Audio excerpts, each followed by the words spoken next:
আপনি কি জানেন বাংলাদেশের অর্থনীতিকে সবচেয়ে বেশি শক্তি দিচ্ছে কে? কোনো বড় শিল্পপতি নয়, কোনো মন্ত্রীও নয়। হাজার হাজার কিলোমিটার দূরে নিজের পরিবার ছেড়ে কঠোর পরিশ্রম করা একজন প্রবাসী। গত 1 বছরেই তারা দেশে পাঠিয়েছেন $35 বিলিয়ন বেশি।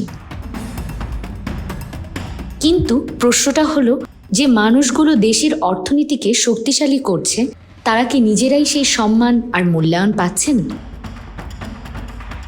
প্রবাসীদের পাঠানো এই অর্থ শুধু পরিবারের খরচ চালায় না, এই অর্থ দেশের বৈদেশিক মুদ্রার রিজার্ভ বাড়ায়, ডলার সংকট সামলাতে সাহায্য করে, আমদানি চালিয়ে যেতে সহায়তা করে, আর পুরো অর্থনীতিকে সচল রাখতে গুরুত্বপূর্ণ ভূমিকা রাখে। বাংলাদেশ ব্যাংকের তথ্য বলছে 2025 থেকে 26 অর্থ বছরে বৈধ পথে এসেছে $35 বিলিয়ন বেশি প্রবাসী আয়, যা দেশের ইতিহাসে সর্বোচ্চ।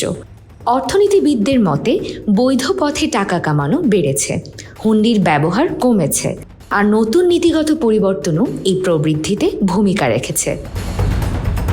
কিন্তু এই সাফল্যের পেছনের মানুষগুলোর বাস্তবতা কি বদলেছে? আজও অনেক প্রবাসী বিদেশে দীর্ঘ সময় কাজ করেন, অনেকেই উচ্চ খরচে বিদেশে যান, কেউ প্রতারণার শিকার হন, কেউ নিরাপদ কর্মপরিবেশ পান না, আবার দেশে ফিরে অনেকেই নতুন করে জীবন শুরু করার সুযোগও পান না। অথচ এই মানুষগুলোর পাঠানো অর্থেই শক্তিশালী হয় দেশের অর্থনীতি।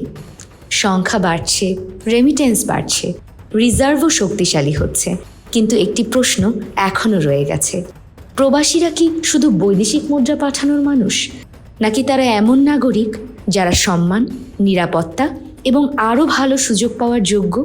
উত্তরটা শুধু সরকারের নয়, আমাদের সবার ভাবার বিষয়।